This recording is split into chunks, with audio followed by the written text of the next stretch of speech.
Bueno, chicos, en honor al tiempo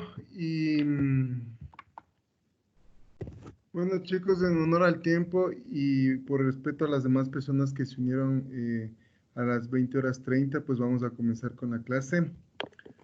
Ante todo, primero, buenas noches con todos. Me voy a presentar. Yo soy el doctor Andrés Sánchez, soy médico ginecólogo que vivo acá en la ciudad de Quito.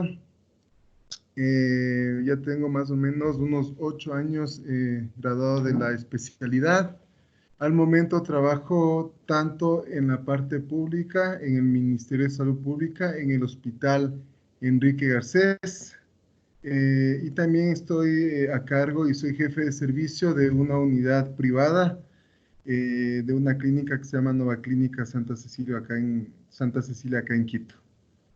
Entonces, bueno, la intención de estas charlas es un poco direccionarles. Entiendo que todos son médicos.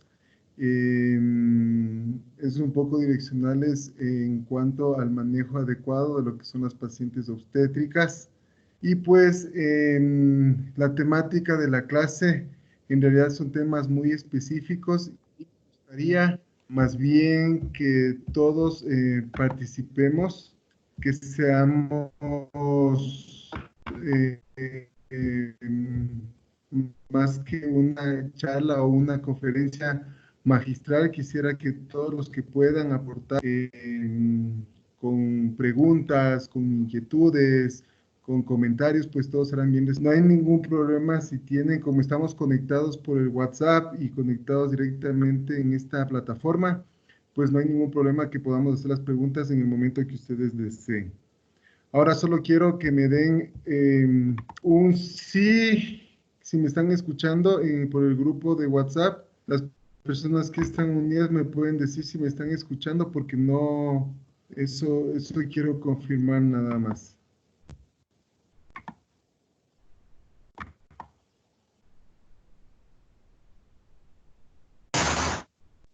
Listo, listo, chicos.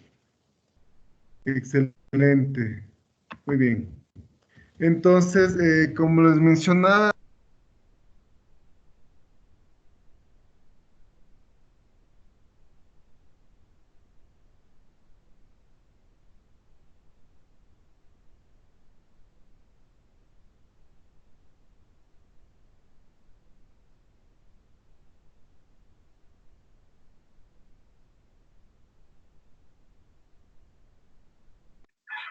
Doctor, buenas noches. Tenga la gentileza, puede activar su audio, por favor.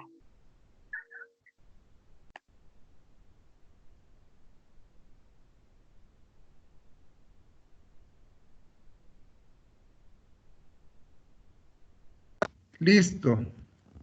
Está activado el audio, ahí sí me escuchan, ¿no es cierto? Listo. Así es, doctor, se lo escucha perfectamente. Muy bien. Bueno, doctores, como les dije, bueno, mi nombre es Andrés Sánchez y el día de ahora vamos a tocar un tema súper importante, que es acerca del control prenatal. Recuerden que el control prenatal, pues, existe en el momento actual en nuestro país una guía de práctica clínica que no ha sido modificada desde el 2016, más o menos en el 2018. Sin embargo, todavía no se publica la nueva. De todas maneras, vamos a ir un poco conversando acerca de esta guía de práctica clínica. Entonces, bueno, lo primero que hay que definir, y lo interesante es de definir qué es una guía de práctica clínica. Recuerden que no sé si que alguien me puede ayudar con esa definición. ¿Alguien tiene idea de qué es una guía de práctica clínica?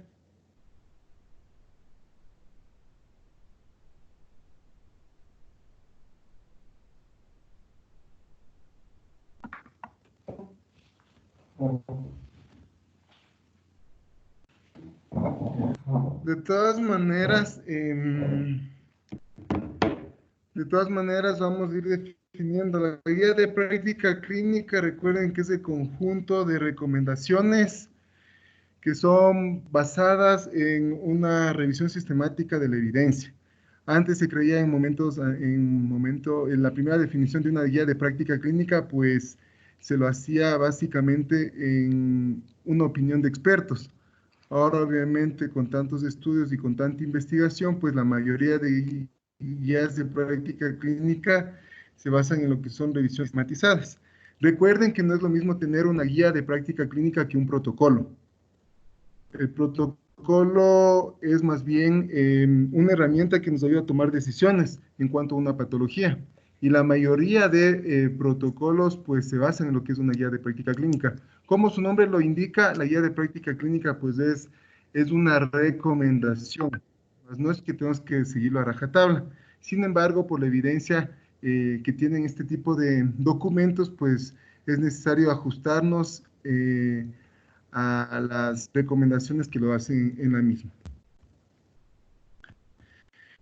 Entonces, bueno, en cuanto a lo que es de control prenatal, ya tocando el tema, recuerden que la OMS lo de objetivo de un control es primero disminuir el riesgo de complicaciones y muerte tanto materna como perinatal.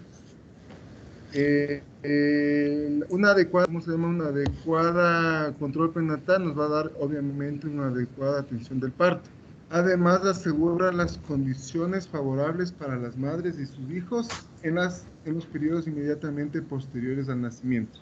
Disminuye la incidencia de discapacidad causa congénita y mínimo se considera que tienen que ser 5 chequeos por un profesional de salud calificado. Entonces, ¿cómo definimos un control prenatal? El control prenatal se define como el conjunto de actividades y procedimientos que un equipo de salud ofrece a la embarazada. ¿Con qué finalidad? Con la finalidad, pues, de identificar factores de riesgo en la gestante y enfermedades. Además, enfermedades que pueden afectar al curso normal del embarazo y la salud del recién nacido. Entonces, ¿cuáles son los componentes que tiene un control prenatal? ¿O cuáles son los ítems los cuales nosotros nos vamos a enfocar? Lo primero es la promoción, la prevención, la recuperación y la rehabilitación de la salud mental y neonatal. Esto tiene que ver mucho con los niveles de atención que se maneja a nivel que ustedes muy bien. Entonces, lo que regularmente lo que nosotros hacemos es en primer nivel, básicamente, tanto promoción como prevención. En lo que es segundo nivel se puede realizar también prevención, pero también se hace recuperación y curación. Mientras que en áreas de tercer nivel, como hospitales y especializados, pues se hace todo lo que es rehabilitación de salud materna y neonatal, es decir, unidades que cuenten con unidades de cuidados intensivos neonatales, básicamente. Entonces, bueno, ya un poco tomando y tocando el tema de la guía como tal de práctica clínica, pues debemos recordar que, como los mencionaba, tenemos tanto evidencia, en nivel de evidencia 1A y las recomendaciones tanto A, B y C. Entonces, ustedes entiendo que ya han manejado algunos o la gran mayoría este tipo de guías, pues nosotros simplemente queremos un poco reforzar esos conocimientos que ustedes ya han ido adquiriendo en las etapas de su formación y ahora como médicos. Entonces, bueno, en cuanto a las recomendaciones generales de control prenatal, se recomienda como una recomendación A, se recomienda que los cuidados prenatales en las gestaciones sin complicaciones sean proporcionados por profesionales capacitados con participación del equipo de salud y el apoyo del especialista ginecobstetra para consultas o dudas que pudieran presentarse. La atención prenatal debe ser de fácil acceso para todas las embarazadas de manera individualizada en relación a su entorno comunitario.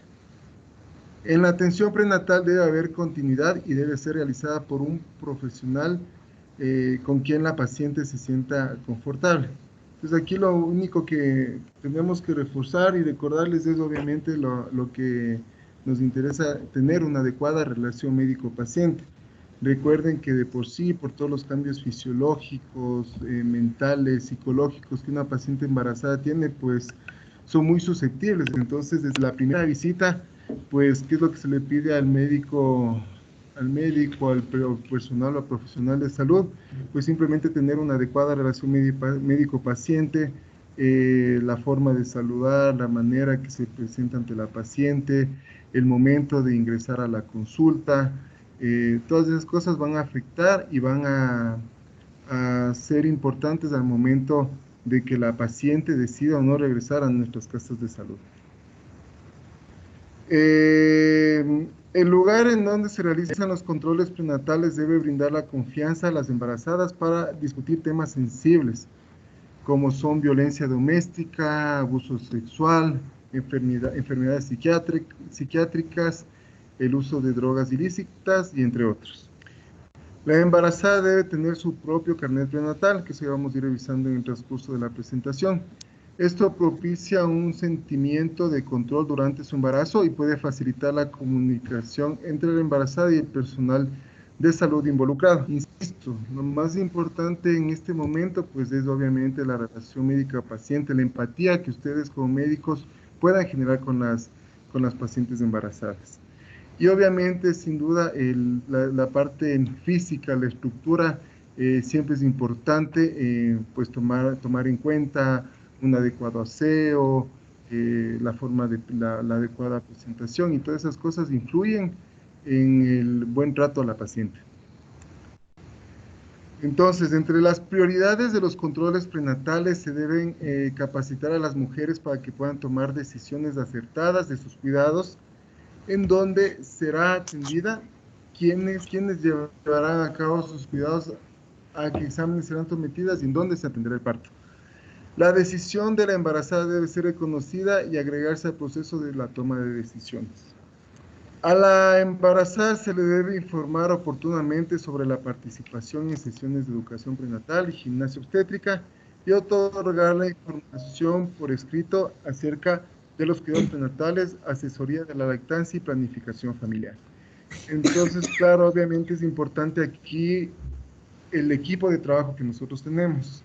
Entiendo que ustedes la mayoría trabajan en los centros de salud, entonces recordemos que ahí también pues tenemos la ayuda importante de lo que son las obstetrices. Ahora también conocidas las dulas, no sé si es que por allá hay dulas, pues aquí en Quito ya hay una cadena importante de este tipo de personas que son básicamente mujeres que acompañan en todo, es un acompañamiento de mujeres que han sido madres, que tienen un acompañamiento directo con las pacientes. Entonces, eso es una forma de afianzar la parte psicológica y emocional de la mujer embarazada. La comunicación y la información a las embarazadas debe otorgarse en forma respetuosa, accesible, clara y consistente de acuerdo a sus necesidades, tomando en cuenta las discapacidades físicas, sensoriales o de aprendizaje. La información también puede explicarse con material educativo y debe ser apoyada con información escrita. Se debe dar toda la oportunidad a la embarazada para discutir de sus problemas y resolver las dudas. Entonces, desde el primer control prenatal se debe dar información acerca de los cuidados del embarazo, servicios y opciones de partos disponibles, consideraciones al estilo de vida, incluyendo información sobre la dieta y pruebas de laboratorio. La embarazada debe ser informada acerca de la finalidad de las pruebas de laboratorio antes de que se realicen, teniendo como derecho la aceptación o rechazo de las mismas. Las intervenciones que se realicen en el periodo prenatal deben ser efectivas y probadas y aceptadas por la paciente. Como ustedes ven, las dos anteriores tienen una recomendación nivel C, mientras que la última tiene una recomendación nivel A, es decir que de hecho no se le solicita actualmente a una paciente, por ejemplo, que se va a realizar una prueba de VIH, ya no se le solicita el consentimiento, no, sino ya entra como directamente una prueba de rutina. Entonces, eso es importante tomar en cuenta, básicamente por los índices elevados que existe actualmente de casos reconocidos en el Ministerio de Salud. Entonces, bueno, ¿cuáles son las actividades que implica un control prenatal? Obviamente, como les dije, primero la adecuada relación médico-paciente Y sin duda, y lo más importante, pienso yo, es pues la apertura de una historia clínica prenatal base y un carnet prenatal o perinatal, que se lo conoce en el Ministerio de Salud Pública. ¿Eso por qué es importante? Pues básicamente porque vamos a conocer, vamos a poder identificar a la paciente y como en unas diapositivas posteriores vamos a explicar lo importante de conocer a la paciente, todo lo que son sus antecedentes, antecedentes personales, sus hábitos, sus antecedentes patológicos personales, por cuanto los factores de riesgo, tanto altos como bajos, que los describen. Entonces, todo eso nos va a dar una perspectiva de qué tipo de paciente vamos a manejar.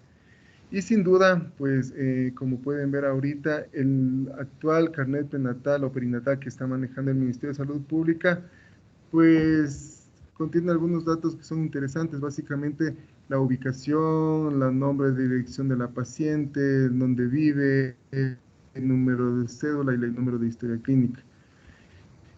Y sin duda, pues los controles, cómo tienen que irse llevando, los próximos controles y obviamente el personal de salud que lo, que lo atendió. Y al lado derecho, pues vemos simplemente las imágenes de unas fichas educativas, informativas acerca de lo que es el control prenatal. Entonces, bueno, en cuanto a esto, en cuanto a la historia clínica, sí es importante tomar en cuenta algunos detalles. Y son detalles netamente técnicos que yo, por ejemplo, a los estudiantes de pregrado les exijo bastante porque ellos están en formación en realizar una adecuada historia clínica. Y son cosas tan puntuales como, por ejemplo, se nos pasa en la historia clínica no preguntarle a la madre, obviamente, cuál es su tipo de sangre y más que todo preguntarle cuál es el tipo de sangre de la pareja, que esas son cosas, en realidad son detalles que nosotros como especialistas los hemos venido afinando y que sin embargo en muchas de las ocasiones se los pasa en primer nivel o por médicos o por estudiantes de medicina. Entonces, sí es importante tomar en cuenta ese detalle por obviamente el riesgo de incompatibilidad, no solo de grupo, sino también de factor. Entonces, les pongo este es un ejemplo nada más en cuanto a lo que son los datos de filiación, ya que existen otras cosas que también son importantes preguntar, como por ejemplo la religión. Muchas de las veces en una historia clínica adecuada no se pregunta la religión. Y recuerden que existen personas que son testigos de Jehová, mujeres que son testigos de Jehová, y que por obvias razones no aceptan transfusiones sanguíneas, y ese es un problema para nosotros. Entonces nosotros debemos tener identificados desde el primer control qué tipo de paciente vamos a manejar. Y obviamente, sin duda, la parte de lo que es la instrucción, saber qué tipo de diálogo, cuál es el tipo de términos que vamos a manejar con estas pacientes, ¿de acuerdo? Otra cosa importante también es en cuanto, bueno, como ya vamos a conversar posteriormente, en cuanto a los hábitos, en cuanto a lo que es los antecedentes socioeconómicos, básicamente si es que cuenta con apoyo familiar, como hablábamos en un inicio, recuerden que nosotros no solo lo que queremos hacer es curación, sino la parte de promoción y prevención. Entonces, bueno, eso en cuanto a la apertura de una historia clínica prenatal adecuada. Obviamente, ya enfocándonos en la parte netamente obstétrica, recuerden que una de las cosas más importantes y que a veces se nos pasa, y a mí inclusive cuando hice el pregrado, pues se nos pasa cosas, detalles tan importantes como por ejemplo la fecha de última menstruación. Entonces, simplemente esta diapositiva, no sé, entiendo que algunos deben conocer o deben tener otro tipo de aplicaciones. Esta me gusta muchísimo porque esta nos ayuda a calcular obviamente la fecha estimada del parto con la fecha de última menstruación.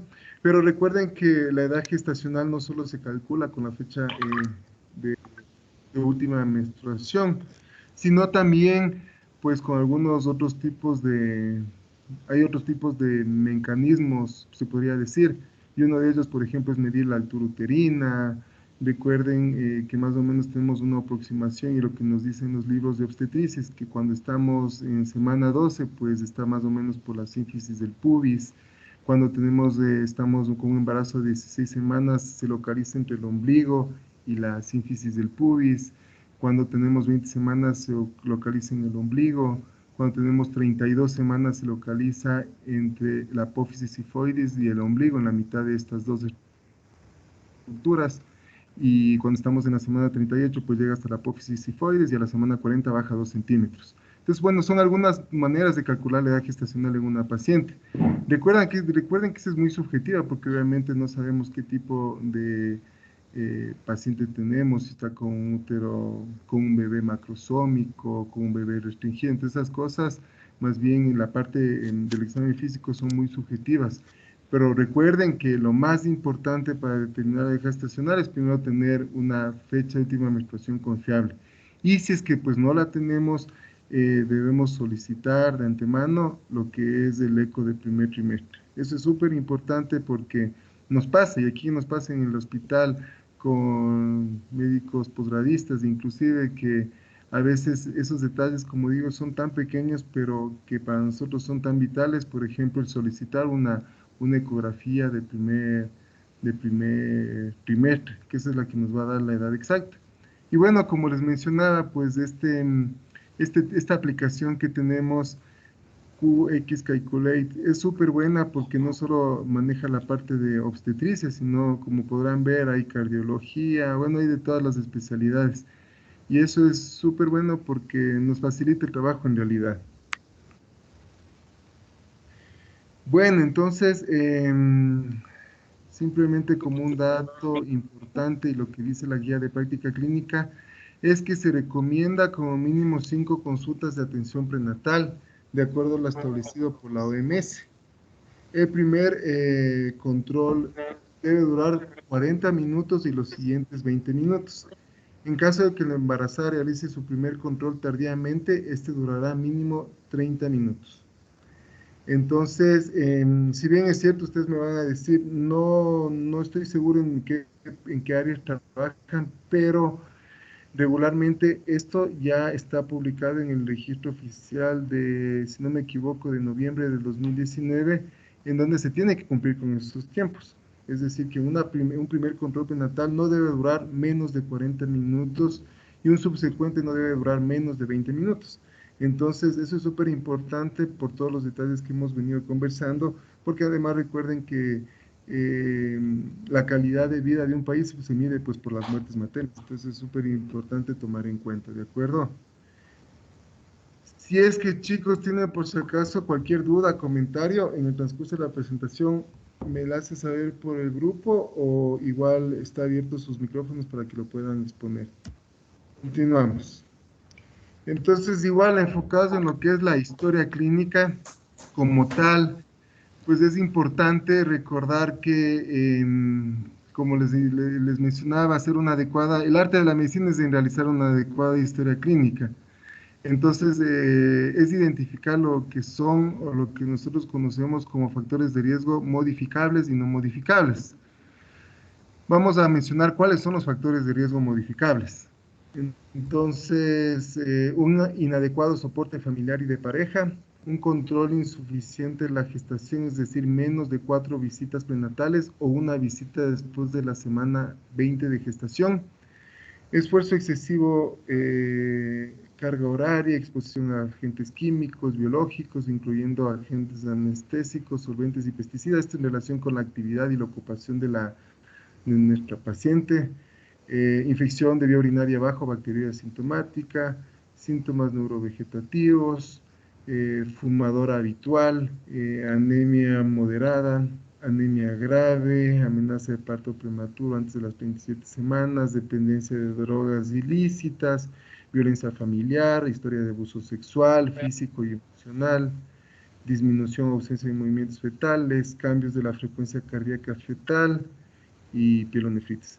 En realidad pasamos esto rápido porque son temas que, primero que están descritos claramente en la guía de práctica clínica, y segundo que son, como su nombre lo dice, son factores de riesgo modificables, es decir, que si ustedes realizan una adecuada, una adecuada historia clínica, pues van a poder identificar este tipo de factores. Entonces hay que tomarlos en cuenta a todos ellos. ¿Cuáles son los factores de riesgo no modificables? Y están descritos igual de manera clara en lo que es de la guía de práctica clínica. Los factores de riesgo no modificables pues son baja escolaridad, múltiples compañeros sexuales, una fecha de última menstruación incierta que no nos da una clara, em, vivienda y condiciones sanitarias deficientes, desocupación. Espérenme un ratito, chicos. Buenas noches.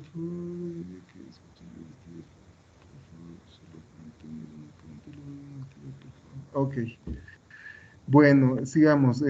Factores no modificables como son anomalías pelvianas, es decir, una desproporción cefalopélvica dependiente de la madre, una baja estatura materna, menos de 1,45, incremento del peso excesivo o insuficiente, más de 15 kilos, menos de 5, planificación familiar, un embarazo prolongado, un periodo intergenésico largo también se considera un factor no modificable, condiciones socioeconómicas desfavorables, infertilidad previa a 2 años o más, incompatibilidad de RH, lo que les mencionaba al inicio, a veces no se pregunta el tipo de sangre, bajo peso preconcepcional, periodo intergenésico, lo que les mencionaba, menos de 2 años o mayor de 7, enfermedades hereditarias. Bueno, como están descritas todas, el resto, embarazo no prolongado, hemorragia de primer trimestre, malnutrición, cirugía uterina previa, todos estos factores son no modificables, ¿de acuerdo? Entonces, igual, todo esto con una adecuada historia clínica y un adecuado interrogatorio, pues vamos a tener a la mano y vamos a poder identificar las pacientes de riesgo o no de riesgo. Y aquí simplemente igual para describirles más factores no modificables, preeclampsia, polidramnios, sangrados, malformaciones, incompetencia cervical, cardiopatías, bueno, en sí todo lo que son comorbilidades o patologías previas al embarazo. Algo que nos interesa y que es muy importante en nuestro medio es esto de los factores de riesgo laborales. Como les mencionaba, cuando nosotros hacemos e insisto en eso, uno tiene que realizar una adecuada historia clínica para conocer muy bien a su paciente. Entonces, ¿cuáles son los de la guía? Posición de pie por tiempo prolongado, es decir, más de 3 horas por turno, levantar objetos pesados, excesivo ruido, inadecuada nutrición por limitación horaria, ser una fumadora pasiva o trabajos combinados, es decir, más de 4 horas de pie por turno, estrés mental, trabajo en ambientes fríos, ruido intenso, exposición a sustancias tóxicas, etc. Entonces, obviamente, esto averiguamos de lo que son los antecedentes socioeconómicos, inclusive es importante saber qué tipo de vivienda, en qué tipo de vivienda la paciente reside, si es una vivienda arrendada propia, si cuenta con todos los servicios básicos.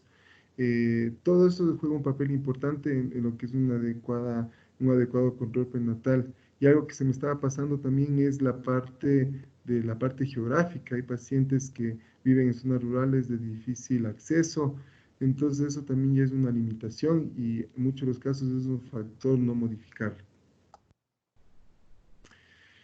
Bueno, entonces un poquito siguiendo y conversando de lo que es la guía de práctica clínica. Como vemos ahí, obviamente todos están de acuerdo en esto, en que no se recomienda, y este es un nivel de evidencia 1A, no se recomienda el consumo de tabaco en el embarazo. El tabaquismo se ha asociado a un incremento en el riesgo de la mortalidad perinatal. ¿Y por qué? Obviamente porque produce muerte súbita infantil, hay más riesgo de ruptura prematura de membranas, hay más riesgo de embarazo ectópico, placenta previa, parto prematuro, bajo peso al nacer, desarrollo del labio o paladar hendido, y obviamente esto todo en cuanto a lo que es una morbilidad fetal, ¿de acuerdo? Entonces, bueno, ya hemos conversado un poco en cuanto a lo que es la primera parte de una historia clínica, que son los datos de filiación, los antecedentes. Es decir, lo más importante en este punto es identificar cuáles van a ser los factores de riesgos de nuestra paciente y catalogar, es decir, catalogar a una paciente de bajo riesgo y de alto riesgo. Alto riesgo ya viene a ser una comorbilidad previa y de bajo riesgo es simplemente una paciente embarazada que está dentro de edades normales, es decir, no menos de 18 años y no más de 40, es decir, no mujeres no embarazadas adolescentes y no gestantes tardías, como se les conoce, sino una persona o una mujer que está simplemente con su proceso fisiológico del embarazo. Eso consideraríamos a una persona o una mujer de bajo riesgo. Entonces, ya después de haber identificado toda esta parte de la historia clínica, como les mencionaba, datos de filiación, pues que nos vamos pues a lo que es la parte del examen físico. Y el examen físico, como hemos visto primero, pues nos vamos con lo que son los datos generales y bueno, va a ser el tema de otra clase, lo que es el score mamá. El score mamá es, como su nombre le dice, pues es un puntaje que se utiliza en las mujeres embarazadas para poder igual catalogar su riesgo. Eso lo he querido dejar un tema aparte porque eso vamos a tocar en lo que es embarazos de alto riesgo. De todas maneras, recuerden que lo primero que nos interesa conocer en una paciente embarazada, pues son los signos vitales, cómo está su presión, cómo está la frecuencia cardíaca, cómo está la saturación, la frecuencia respiratoria y la temperatura. Y después de eso, pues en toda consulta prenatal, en su primera consulta, y de hecho yo con todos mis pacientes soy muy estricto en eso, lo que es el peso y la talla. Obviamente, ¿para qué? Para nosotros poder identificar si es una paciente con un adecuado índice de masa corporal o no. Entonces, ¿qué es lo que nos dice la guía de práctica clínica del ministerio en cuanto a lo que es el índice de masa corporal? Entonces, nos dice que la paciente, de acuerdo a su índice de masa corporal, tiene que ir, ¿cómo se llama? Tiene que ir subiendo el peso de acuerdo a su índice de masa corporal. Entonces, esto es súper importante. ¿Y por qué les digo esto, doctores? Porque muchas de las veces nos pasa a la paciente a primer nivel, por ahí está la paciente, no, muchas de las veces no se le toma el peso ni la talla y simplemente comienzan ya con vitaminas. Entonces, eso no es un adecuado manejo, porque no toda paciente embarazada, y eso quiero que se graben, necesita vitaminas, por lo menos, ¿de acuerdo? Entonces, vamos a recordar cuánto tiene, y esto tiene que también es una tabla que pueden, obviamente, toda la información que está aquí está en la guía. Pero lo que nos dice cuánto tiene que ir subiendo la paciente de acuerdo a su índice de masa corporal. Entonces, menos de 20 tiene que subir entre 12 a 18 kilogramos en todo el embarazo. El índice de masa corporal de entre 20 a 24 debe haber una ganancia de entre 10 a 13 kilos. Un índice de masa corporal entre 25 a 29, es decir, sobrepeso, debe haber una ganancia no más de 10 kilos, es decir, entre 7 a 10 kilogramos. Y un índice de masa corporal mayor a 30, aquí ni siquiera definen obesidad mórbida, sino simplemente una paciente embarazada obesa. Recuerden, no tiene que subir más allá de 6 a 7 kilos. Entonces, esto es un tema que a mí por lo menos sí me gusta muchísimo recordar a las pacientes en cuanto a esto del peso, de la dieta, del tipo de alimentación. Obviamente ya cuando llegamos a este punto, nosotros ya a la inspección simplemente ya vemos qué tipo de paciente tenemos y podemos ya en ese momento ir haciendo lo que hablábamos en un inicio, lo que es prevención y promoción. De todas maneras, sí es importante recordar eso, que no toda paciente embarazada pues necesita vitaminas. ¿Por qué? Porque las vitaminas muchas de las veces lo que hacen es aumentan el apetito y suben más de peso. Como dicen, en caso de que una embarazada con índice de masa corporal menos de 20, se recomienda, debido al alto riesgo de parto pretérmino, diseñar por parte de la nutricionista un plan nutricional específico. Eso tanto para una paciente desnutrida, como la tenemos aquí, con una paciente obesa. Entonces, esta imagen sí me llamó mucho la atención porque obviamente esto de la desnutrición se relaciona con un nivel de socioeconómico bajo, poca accesibilidad a los servicios de salud y demás. Entonces, bueno, hemos tomado los signos vitales, la paciente ya llega, le pesamos, le medimos, calculamos el índice de masa corporal y ya tenemos identificada a nuestra paciente, ¿no es cierto? Después de eso, ¿qué es lo que hacemos? Obviamente, tenemos que hacer la medición de la altura uterina y el cálculo de la edad gestacional. Como les dije, en cada control a partir de la semana 24 se debe medir altura uterina y en caso de encontrar discrepancias entre la medición y la edad gestacional, se debe referir al especialista ginecobstetra. Esto, como les mencionaba, es muy subjetivo porque hay pacientes que, por ejemplo, tienen, digamos, un embarazo múltiple, gemelar, tienen miomas de grandes elementos. Entonces, esto de la medición de la altura uterina, si bien es cierto, lo describe en la guía, pues es un parámetro muy subjetivo. Lo que nos va a ayudar en tomar una adecuada edad gestacional, pues va a ser la fecha de última menstruación confiable, porque eso es importante eh, identificar, y lo que es el eco del primer trimestre. En esto se me olvidaba un gran detalle. A veces, muchas las veces, y nos pasa, y no creo que me dejen mentir. Cuando uno dice, señora, ¿cuál es la fecha de última menstruación? La señora dice por ahí, se me ocurre enero. Y la señora entiende casi siempre, la mayoría de las veces, obviamente, dependiendo qué tipo de paciente estemos manejando, entiende que la fecha de última menstruación es del último día que menstruó. Y no es así, porque desde ahí comienzan los datos erróneos en cuanto a la edad gestacional. Entonces, siempre hay que ser un poco más específicos y preguntarle cuándo fue el primer día de su última menstruación. Con eso ellas van a identificar y nos van a decir un adecuado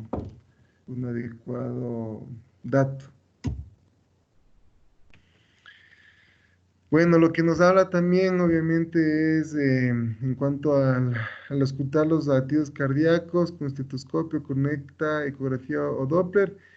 En general, los proveedores de salud suponen que es satisfactoria para la paciente la auscultación. Sin embargo, no existe evidencia al respecto. Se ha reportado que la comparación de la auscultación con el monitoreo electrónico, la mujer refiere incomodidad con la auscultación. Y obviamente, porque es un procedimiento que en realidad no se lo utiliza mucho, ahora con tantas máquinas de monitoreo, el Doppler, es mucho más fácil, pues, identificar la frecuencia cardíaca del bebé. Y en este punto, pues siempre es importante cuando identifiquemos la frecuencia cardíaca del bebé, recordar lo que son las maniobras de Leopold. Muchos de ustedes deben haber estudiado en el pregrado, pero simplemente para recordarles que son 4. La primera, básicamente, bueno, si bien es cierto, no incluye dentro de la maniobra de Leopold, pero lo que hace primero uno es medir la altura uterina, identifica la altura y inmediatamente lo que va a hacer es ver la posición del bebé, perdón, no la posición, ver la presentación del bebé, ver la situación del bebé, es decir, si está en situación oblicua, transversa, ver la posición si está del lado derecho, izquierdo del dorso, y ver la presentación si está de cabecito de nalga. Entonces, obviamente, eso espero tener en algún momento la oportunidad de practicarlo, porque eso hay que practicarlo para poder identificar adecuadamente lo que son el dorso más que todo del bebé y rápidamente ver cuál es la frecuencia cardíaca del mismo. Otra cosa que nos habla en la guía, nos dice que la preparación de pezones actualmente no se recomienda examen de rutina de mama durante la atención preconcepcional. Antes había unos ejercicios, anteriormente se recomendaba detectar el pezón plano invertido para efectuar los ejercicios de Hoffman, que son las imágenes que están en la parte inferior, para lograr una adecuada lactancia exitosa. Sin embargo, en recientes ensayos clínicos se observó que la presencia de estas variedades de pezón no se relaciona con lactancia exitosa, al igual que no se observó diferencia si se practica. ¿De acuerdo? Entonces, lo pone la guía de práctica clínica. Simplemente hay que recordar que no es necesario, pero que sí es importante un adecuado examen físico de la mama para poder identificar personas que tengan este tipo de... Y bueno, pues entonces, ya después de haber tenido una adecuada historia clínica, ver los datos de filiación, identificar los factores de riesgo, y obviamente en la primera consulta no es que se hace mucho, en la primera consulta prenatal Lo que ustedes tienen que identificar claramente son los factores de riesgo y después de eso, pues mandar a solicitar todo lo que son los exámenes del primer control prenatal. Entonces, ¿cuáles son los primeros los exámenes de control prenatal? Yo en realidad aquí no he querido poner tan específico lo que nos indica la guía de práctica clínica porque esto depende mucho de los factores modificables o no. Sin embargo, recordemos que lo más importante en el primer control prenatal es solicitar los exámenes tanto de enfermedades infecciosas como de algunas enfermedades hormonales. Entonces, ¿cuáles son estos exámenes? Primero, una biometría hemática completa para identificar si es que la paciente obviamente no tiene anemia. Segundo, pedir una química sanguínea que incluya lo que es creatinina y ácido úrico para ver cómo está incluso la función del riñón. Y aquí lo más importante, chicos, y obviamente hemos de conversar ya cuando hablemos de lo que son embarazos de alto riesgo, lo que es la glucosa. Pacientes con un índice de masa corporal mayor a 30, no se debe pedir una glucosa en ayunas, se debe pedir una curva de tolerancia oral a la glucosa de 2 horas con 75 gramos. Esa sería la indicación actual en estos momentos. Es por eso importante nosotros identificar a la paciente que tengamos. El índice de masa corporal es algo muy importante. Insisto en esto porque es algo que recuerden que la obesidad es prima hermana de las enfermedades silenciosas como es la diabetes y la hipertensión. Entonces siempre es importante tomar en cuenta ese detalle, ¿de acuerdo? ¿Qué otro tipo de exámenes? Vamos a lo que son los exámenes infecciosos, lo que es una prueba de VIH. Como les digo, actualmente ya no se les está solicitando como obligación el que nos dé el consentimiento a la paciente, sino ya se lo está haciendo como un examen de rutina.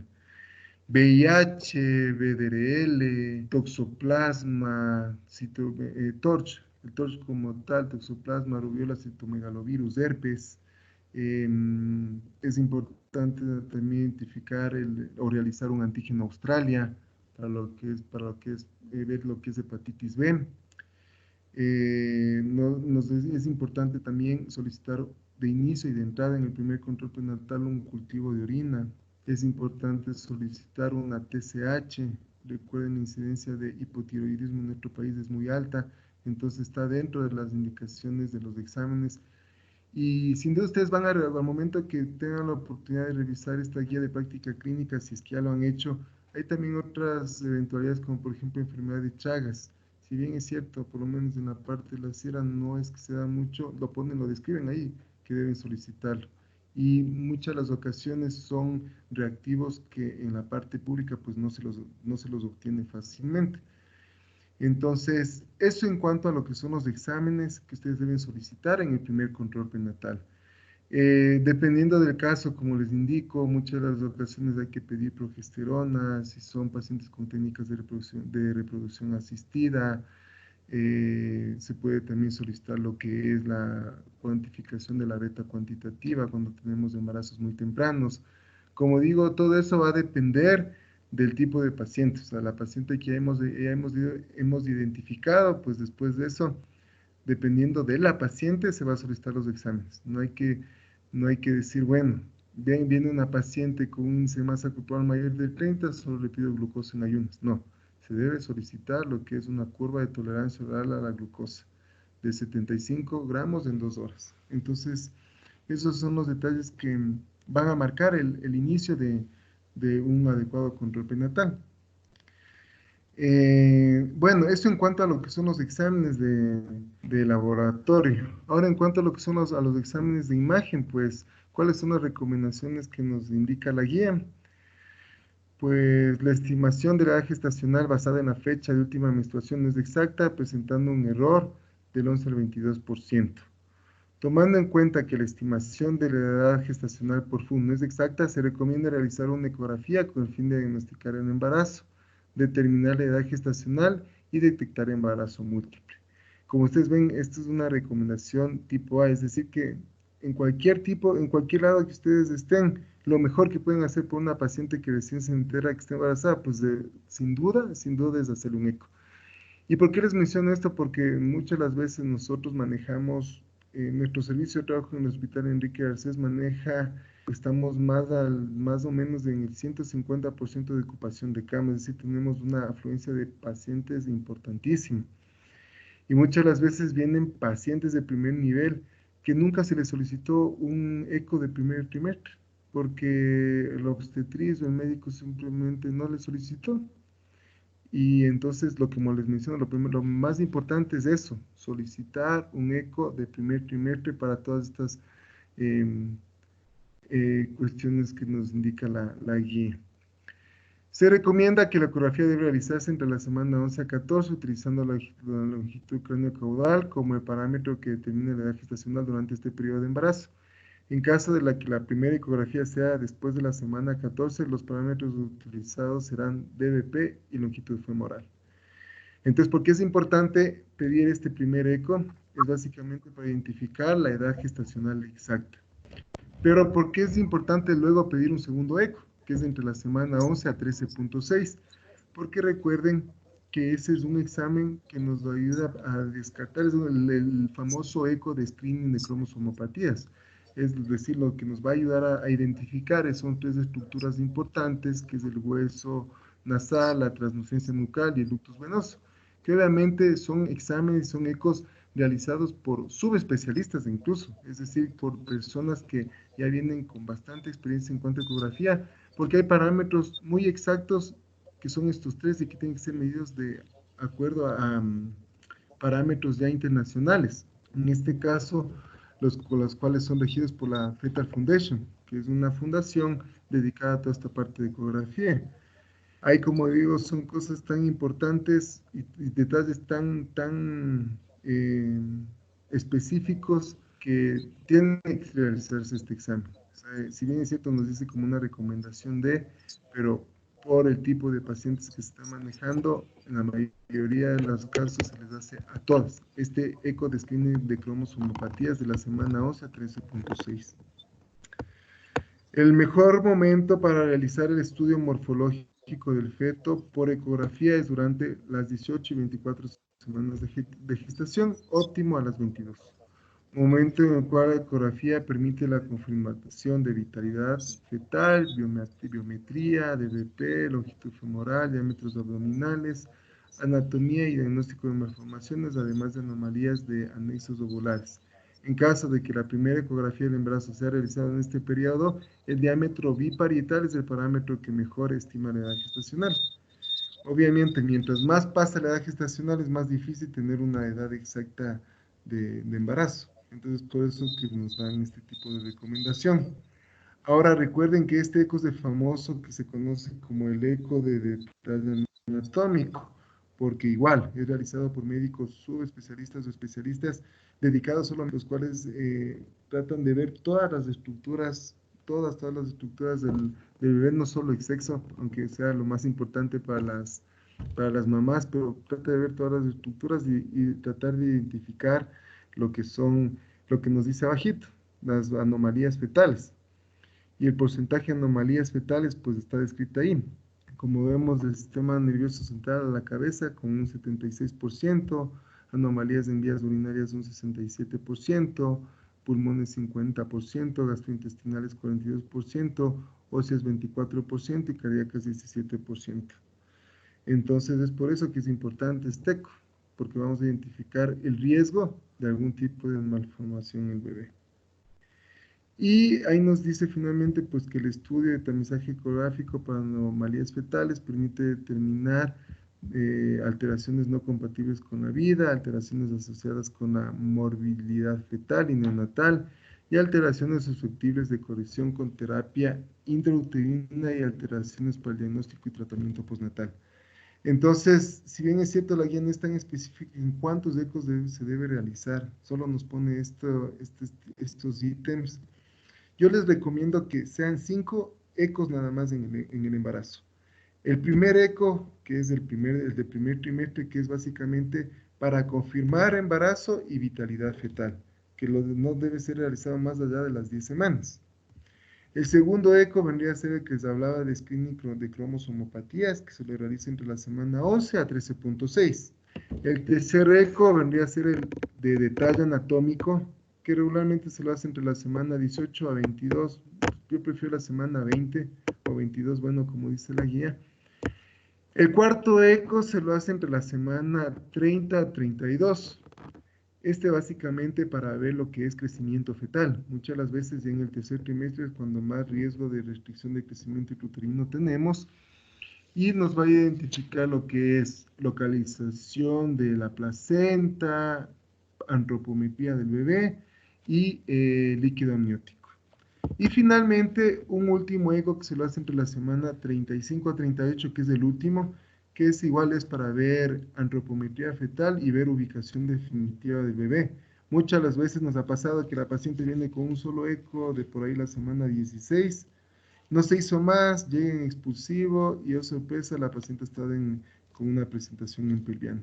Nos ha pasado. Y les digo porque por lo menos en mi hospital se manejan muchísimas cosas que son de Ripley, pero bueno, en todo caso son cosas que nosotros podemos evitarlas siempre y cuando hagamos un adecuado control prenatal. Bueno, en cuanto al algoritmo que nos sugiere lo que es la guía de práctica clínica, todas las mujeres en la primera visita, el formulario de clasificación, ver lo que les mencionaba, los factores de riesgo y ver si es que obviamente es una paciente con factor de riesgo no modificable, es decir, con antecedentes o comorbilidades previas. Si tiene esto, pues de ley atención especializada en segundo nivel o en tercer nivel de complejidad. Si es que la paciente no tiene esto, pero por la atención de la localidad de primer nivel no es accesible, pues de todas maneras igual se le transfiere a segundo o tercer nivel. Eso en cuanto a la primera consulta, hablando esto de las contrarreferencias y referencias. Lo que hemos visto, los controles prenatales, esto pueden revisar sin ningún problema en lo que es de la guía de práctica clínica. Aquí simplemente es un poco para indicarles cómo se puede manejar.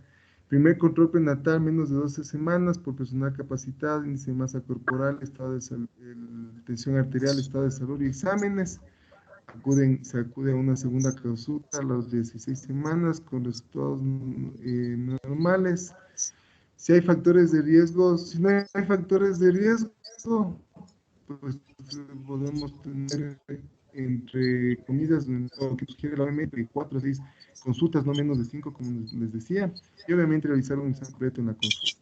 Si hay pues factores modificables, identificar esos, perdón, factores de riesgo importantes, pues ver cuáles pueden tener fuerte asociación para resultados adversos, prematuros, malformaciones, y referir directamente a lo que es segundo nivel para un manejo por el especialista. Y si pues son factores de riesgo débiles con asociación, débil asociación de resultados de prematuro, pues continúa con atención prenatal por el médico familiar, médico general o obstetriz. Entonces, esto es lo más importante de identificar los factores de riesgo. He querido ser un poco específico en algunos aspectos en cuanto a la, en cuanto a lo que es más que todo la historia clínica. Si bien es cierto, nos estamos manejando o como referencia esta guía de práctica clínica, lo que más he querido es, como les menciono, enfocarme en lo que son los factores de riesgo modificables, no modificables, y pues con eso ir identificando desde la primera consulta a nuestra paciente. Es el primer tema que tocamos, en realidad no es un tema muy difícil, yo pienso que la mayoría de ustedes manejan una historia clínica adecuada, simplemente hay detalles que hay que ir afinando y los cuales pues esa ha sido la intención de este día, un poco irles recordando algunas cosas que ustedes tienen y especificando detalles que me parecen muy importantes. Entonces, doctores, no sé si es que ha quedado claro, tienen algún tipo de duda. Asumo, la mayoría de ustedes ya conocen esta guía de práctica clínica. Hay a veces estas guías son difíciles de interpretar en algunos aspectos. Entonces, pues ahorita es el momento de poder aclarar sus dudas en ese aspecto.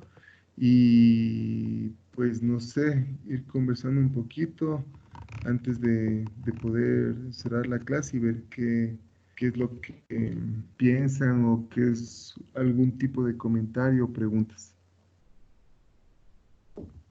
Buenas noches, doctor, ¿cómo está? ¿Me escucha? Sí, sí lo escucho. Buenas noches.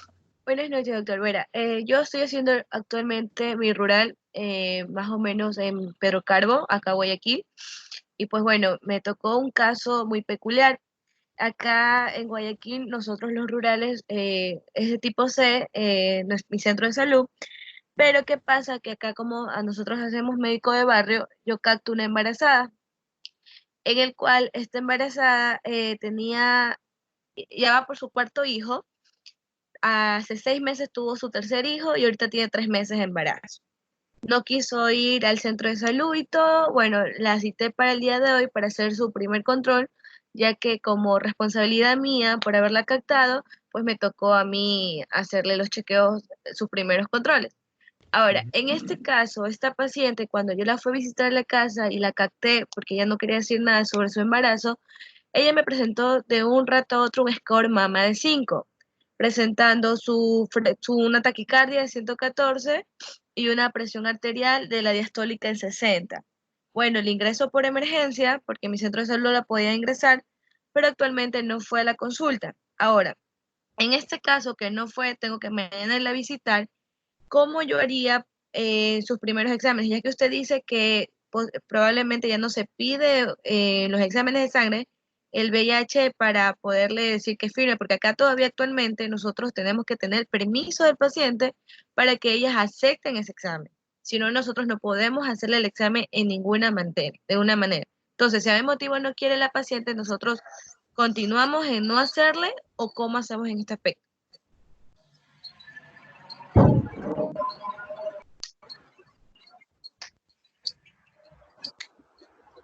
O sea, lo primero que yo le sugiero, pues, doctora, sin duda, o sea, como les mencionaba, o sea, ya le captó la paciente, asumo que usted tiene una adecuada relación médico-paciente con ella.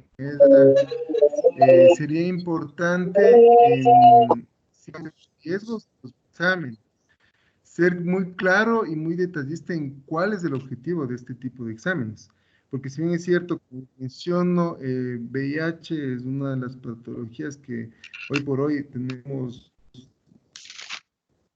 una alta tasa de incidencia, de prevalencia de este tipo de patología. Entonces, lo importante es educar, o sea, la paciente hay que educar. Usted es una paciente de riesgo, yo necesito hacerle todos los exámenes, esto no le va a costar nada, a veces hay gente que se asusta porque pueden costarle los exámenes, tratar de manejar la parte psicológica de la paciente, que puedan captarlo, o sea, para que puedan realizarle todos los exámenes. Ahora, obviamente, si es que esta es una paciente que ya fue ingresada por un score más de 5 a una casa de salud de mayor complejidad, de seguro le hicieron ese examen. O sea, por lo menos VIH de seguro lo hicieron. Pero obviamente los exámenes de rutina del primer control prenatal tienen que ser explicados, o sea, el por qué se le va a hacer cada uno, el por qué le voy a pedir una biometría, el por qué le voy a pedir una glucosa, el por qué estas enfermedades infecciosas. Básicamente para darle seguridad a la paciente y decirle que pues que lo único que nuestra intención es simplemente ayudarlo, o sea, que lo que queremos es identificar algún factor de riesgo para que sea manejada de adecuada manera. Entonces, yo pienso que por lo menos el VIH ya fue realizado en segundo nivel, si es que acudió no a un centro, de hecho en los centros de salud tipo C también realizan VIH. Ahora, en cuanto a consentimiento, eso les menciono, o sea, por el momento acá ya, o sea, en el hospital que donde trabajo todavía se está manejando, pero justo tuvimos una reunión hace una semana en el Ministerio de Salud Pública porque estamos ahorita de revisores externos de la nueva guía que va a salir, la guía 2000, en el cual acoge todas las patologías obstétricas, hemorragia, aborto, preeclampsia, diabetes. Entonces va a salir una guía de práctica clínica y en esa reunión mencionaron que hoy, o sea, que hay en el registro oficial, no estoy seguro de qué fecha, pero ya no se exige del consentimiento informado a la paciente. De todas maneras, es algo que sí es importante manejar la parte psicológica y emocional de la paciente. Es una paciente de riesgo ya, tiene un intergenésico muy cortito, por lo que me cuenta, entonces ya debería ser manejada en un segundo nivel.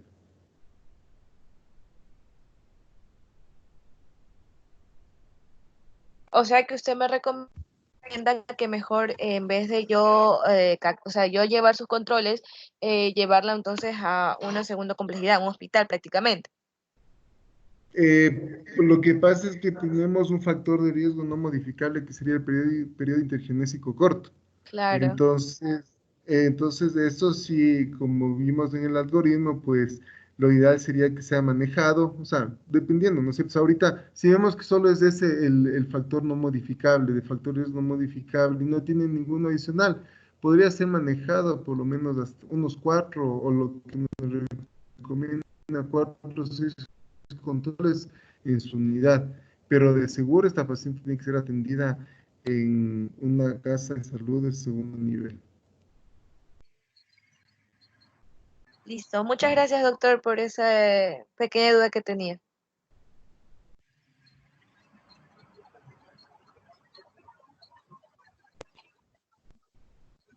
Estoy a las órdenes. Bueno, doctores, no sé si es que alguien tiene alguna pregunta adicional. Eh, si no, pues revisen. Es importante que también todos los temas que vamos a tocar, pues revisen previo para que haya también mayor interacción y podamos, pues, tener, no sé, tanto una charla magistral como les de comentarios para poder resolver sus dudas más que todo. Doctor, buenas noches. Señores estudiantes, buenas noches. Reciban un cordial saludo a los organizadores del curso. De la manera más humilde les pido a las personas que hayan tenido inconvenientes, por favor, nos dejen sus sugerencias o comentarios dentro del chat para poder comunicarnos directamente con ustedes y solventarles cualquier inquietud tecnológica que tengan. Muy agradecido, doctor, por su charla magistral. Señores estudiantes, estamos a sus servicios y la próxima clase será el día jueves a las 20:30. Doctor, queda totalmente en su clase. Muy agradecido a todos ustedes. Ok, gracias. Buenas noches.